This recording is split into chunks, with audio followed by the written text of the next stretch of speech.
dear Professor Sridhar Murthy, distinguished faculty members and wonderful students. Is Mr. Sridhar Rao still there? Mr. Sridhar Rao from Accenture, our distinguished speaker of the day, the parents of the students who have come over here. A very warm welcome, a wonderful evening, and it's a great day in the life and history of National School of Business. Professor Sridhar Murthy has spoken about the accomplishments of NSB so far, and then the vision of making NSB as the National University of Business. And that will be only possible with the help of the distinguished faculty and all of you. Do you agree? Is it possible? That gives us the confidence. When we said national and subsequently changed it to we make you more valuable, though when we say national, whichever nationality person was our student, we wanted them to bring laurels and pride to their country. So it was more a national spirit beyond India. But then when we made this "we make you more valuable" tag, we didn't say "we make you valuable." Anandraj garu, you put a big burden on us to say "we make you more valuable." If better students come, we will have to make you more valuable. It is a continuous raising of bar for us that this particular thing has done. So, Mr. Anandraj, thank you very much for putting that vision in the tagline. NSB is unique. We have been a follower some time back, then we became a challenger, and then we are going to become a trendsetter. And that will be possible again only with our distinguished faculty and the students, those who are here. As Professor has said, we have got 3 petals. What are the 3 petals in the logo?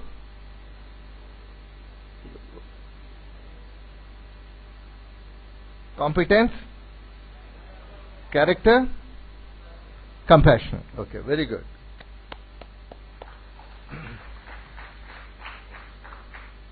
When we chose the purpose and philosophy of National School of Business, the character of National School of Business and the purpose of National School of Business, while we prepare you with competence, character and compassion, we had better society, better people and better lives in our mind. Do you agree?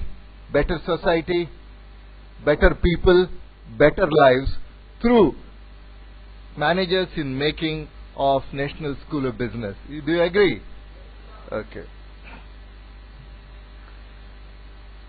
Professor Sridhar Murthy asked me in day before yesterday and also today that while we have progressed so far, we are very unique in several manners and we are creating more value, we are making people more valuable.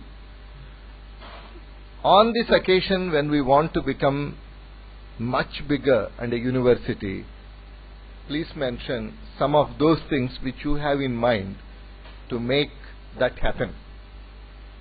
So I made a couple of points. We need physical, intellectual and emotional infrastructure in every organization, and it applies to us also. Physical infrastructure anybody can put, because nowadays money is not a big thing. The challenge will be to arrange the intellectual and emotional infrastructure in our. We at NSB are best suited for it because we have got very good faculty, very good staff members who are intellectually and emotionally oriented. And with their help, we will be able to attract more and more such people who will help in our cause of making NSB as a national university. Whenever we are talking about making people more valuable or trying to produce something inside the organization, we must always keep what's happening outside, what our customers want. What is the external context? Who are our external context? They are employers who are going to recruit us, and we can also become entrepreneurs. All these organizations are facing very great challenges. Nevertheless, their aspirations are very high. They want to grow in spite of the challenges. If last quarter somebody has made 1,000 crore turnover with a 200 crore profit, they are not happy. They want to make next quarter 1,400 crores and 250 crores of profit. This is how they are. And there is also mushroom growth of newer and newer organizations. Therefore, organizations are looking for competent and dependable people. People, managers, employees who are trustworthy both in character and competence. Organizations are wanting to be in size very big. They want to be super tankers. But in nimbleness and speed, they want to be speedboats. That means they want size, they want to be, large and giant, but at the same time very agile. So that's another quality. It's a paradox. Society is clamoring for ethics, values, and inclusiveness. Ethics, values, and inclusiveness. Organizations are looking for competence and character, and that is why we have got our 3 petals. We cater to all these requirements of the external world. Organizations want global and a holistic perspective. Organizations want managers who are coming there to have integrating and synthesizing skills, not just only in their narrow area of functional specialism, but broad as total management and business. Organizations want not only analytical skills, they want intuitive skills too. Organizations want the energy. And like morning speakers were talking about, the ism that they want is enthusiasm. We at NSB constantly strive to give these inputs to you people. Having said these positives that we have, the areas that we need to strengthen in the presence of our distinguished faculty and all of you, that you too need to work on that, parents need to work on that. I have few suggestions. Most important, you see, in some of the organizations that I have worked, we have 2 most important functions in the organization, which none of us can miss. That is, first is induction or orientation. That's very critical in the organization. Before that, of course, selection is very critical. These are the 2 functions the existing managers will be judged upon. What sort of people have you selected into the company, and what is the robustness, rigor of the orientation program that you are organizing for the newcomers into this organization. We have a unique program when all of you are joining called the orientation program, and I am talking about that now. What got you so far? This is a quote. What got you so far won't get you there. That means, what is that there? We don't know. Okay? That is one. If we do not know where we are going, we can go anywhere.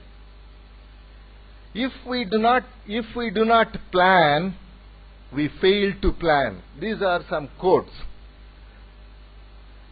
And the 4th one is, what constitutes a good life and a good person. The orientation class that we have conceived is meant to fill this particular thing. It was meant for people who are coming into NSB to reflect during those 3 or 4 weeks how you have come this far, where do you want to go, how do you want to go, and that was the place to decide your vision and your roadmap for future.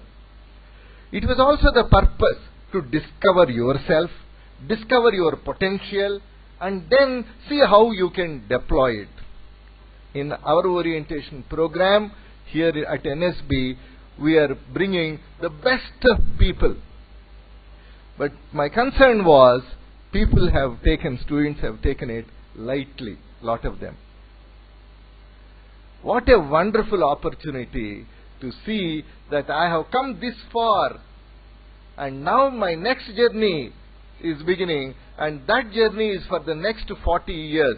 When you are going to architect your life for the next 40 years, should you not sit in the orientation class and design your future architecture? Should you or not? What do you feel? What do you feel? Yeah. Is orientation class important? Should it be strengthened further? Okay. And I think this is a very important thing, because even some parents might disturb the children saying that it is only orientation class.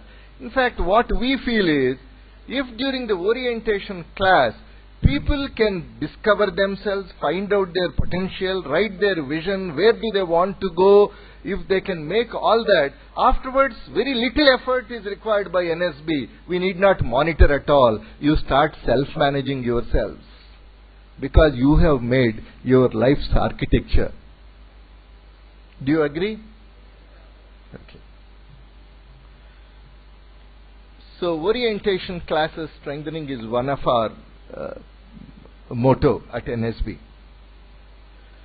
Then the next thing is focus much more strongly on summer internship, and if required winter project or any type of project which will strengthen reinforcement of our classroom sessions, academic concepts with the practical thing. Because generally in organizations we feel that what is coming is not very practical. Even though the faculty members that we are blessed with are the ones who will bring in lots of examples from the industry, from practice, unless you work with your own hands, it is like all of us telling you how to swim without getting into the swimming pool. If you really want to make a career, summers is a wonderful program. It can be winter internship, it can be any number of projects. We will have to take projects pretty seriously. Though finalizing the programs, the summer internship programs, with best-in-class organizations, making what is the purpose of that, preparing our students before they go, and then in those 2 months we must be able to put in 6 months work. Summer internship, I have seen most successful students, not that they will put in 8 hours, they will put in 18 hours during the summer internship program. Because that is a great opportunity for them to reinforce the learnings that they had. And they would have been shooting mails to their faculty members asking for guidance, etc. And in the summer trainee program, at the end of it, if you write the bibliography, the books you read, the articles that you researched, etc., we don't have to look into your project at all. If we look at 2 or 3 pages that you have written, what you have read is enough. Therefore, after orientation class, my next emphasis I want to submit to both the students and the faculty is spend rigor on internship programs. It's very, very critical. Then when it comes to leveraging technology, we have got very good classrooms.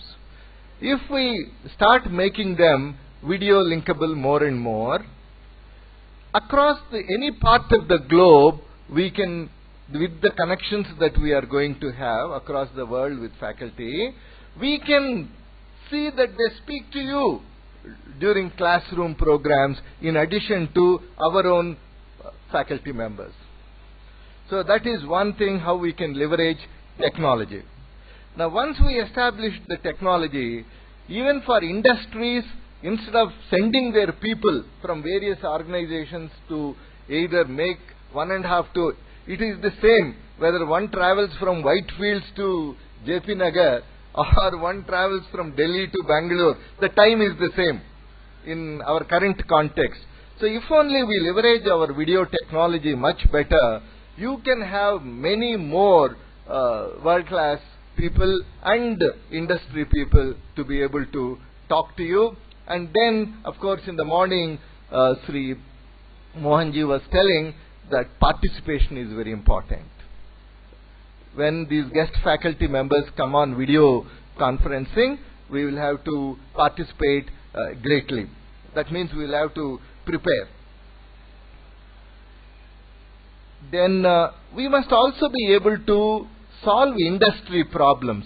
In lots of industries on products, processes, consumer matters, consumer research, they have got various issues. Human resource matters, employee relations matter, organizational behavior issues, finance issues. They have got various problems. We have got extremely good faculty. Therefore, if we can slowly step up and take projects and problems from organizations and industry and solve them and give multiple solutions by involving our students and faculty, that will be a very good idea. One of the things today I hear both in organizations outside, which is called industry, and also in academic institutions which are teaching is, sir, we would like to do lot of things, sir, but the problem is there is no time, sir. No time has really become the biggest threatening thing. Actually, not at all. Competition is not a problem at all today, as I see. The competition or the problem with organizations, including academic institutions, is we want to do several things, but time is not there. Time is not there. It's a big issue. This time can be dealt with both from a perspective of efficiency and effectiveness. Efficiency is what do you do with the number of 8 hours I want to do, what do I do within those 8 hours. The other way is to see, apart from enhancing the quality use of these 8 hours, how else I can get more time at the institute for the students. It need not be institute only. See, it need not be within the campus of our 4 walls. When you are going away on a Saturday or a Friday, we can give you an assignment, which not cut and paste, you should write in your handwriting and come.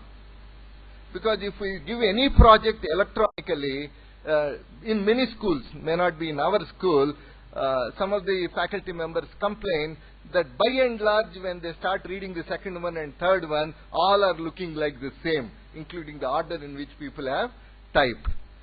So if we want to change that, give them lots of assignment. Give at the end of the day when they are going home for about an hour. So that only when children are given assignments. I want to give you an example. I have a granddaughter, Bhavika, who is in England, who also came to our Ganesha Pujas and all that. She was in her 7th standard. She now moved to 8th standard. She thinks she is very intelligent. She thinks that she is above board, above the class. As a result of that, lot of complacency. Right? It's enough. I'm getting 100. What is the point? What more effort you want me? Like that. Then we had to tell her, her competition is not the English students of her class.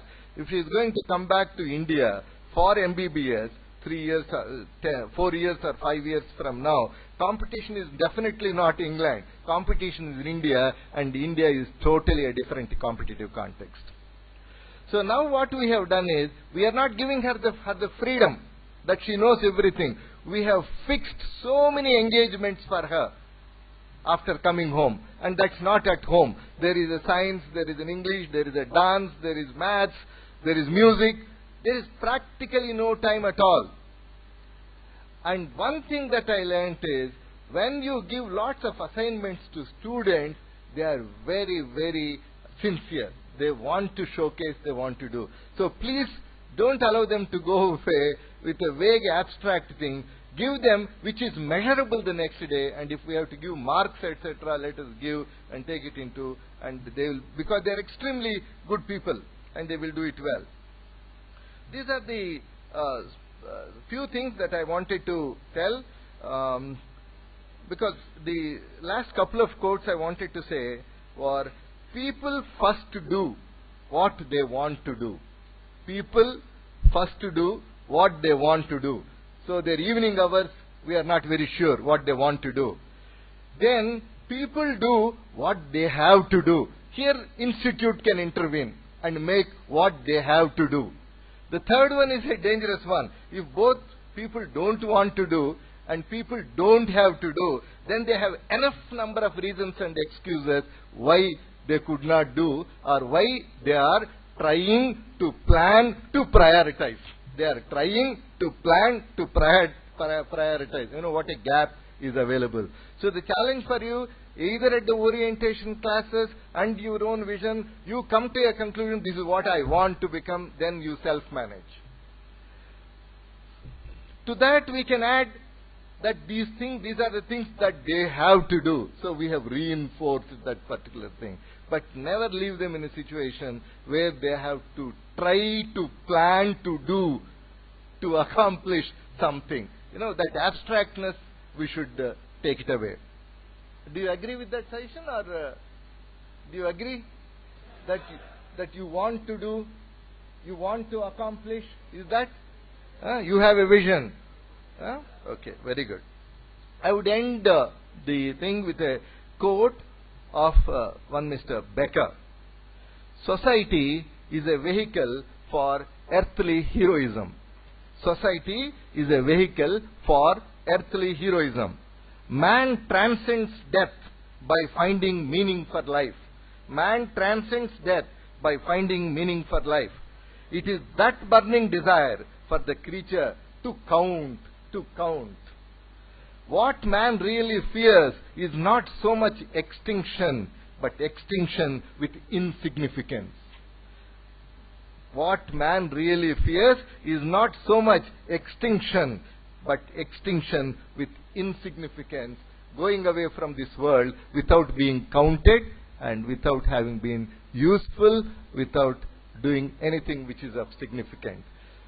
We at NSB once again promise all of you that we are committed to making you more and more valuable.